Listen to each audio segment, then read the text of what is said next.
Ayan po, mas lalo po yung lumalakas yung ulan. Pasensya na po, naputol yung video.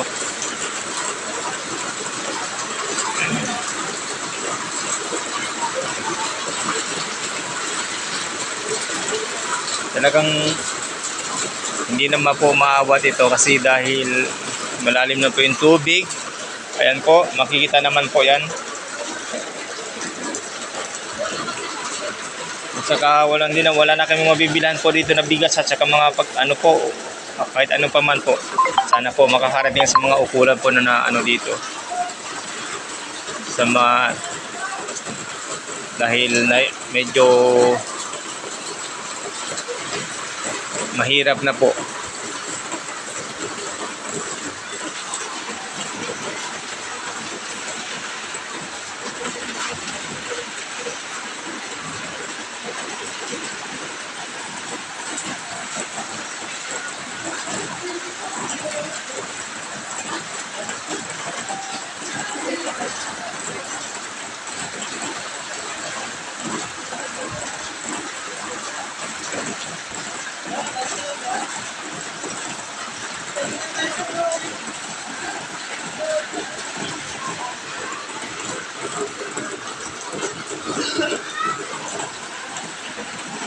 Ipapakita ko lang po dito sa amin sa may baba.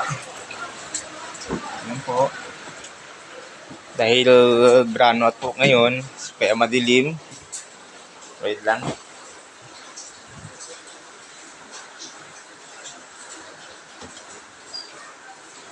Sa pagkanan dyan. Diyan pa kayo? Sa paula? Oh. May mela to. Diyan tayo. Ano rin dyan? Salit, kinikilo ninyo. Kasi apart ka. Pamurang style. Tadi, aray ba? Diyan po niyo. Saka lang siyo. Saka yun. Saan ba? Sa kilawin? Oo. Masyado na pong madilim. Hindi natin makita po yung Hindi ko na makita.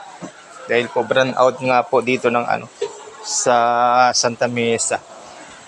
Ayun po, dahil i-update ko lang po. Sana po ninyo, ma-share yung video na to. Dahil masyadong malalim na po yung tubig.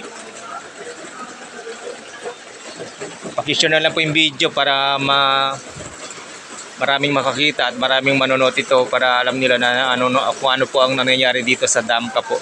Dito sa may Old Santa Mesa.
Dito yan, Brad. Dito yan.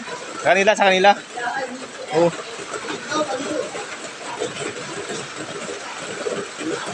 Bigat.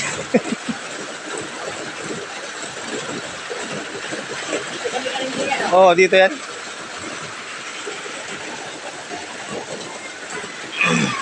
Ayan po, lahat ng ano, mga gamit na umaanod na.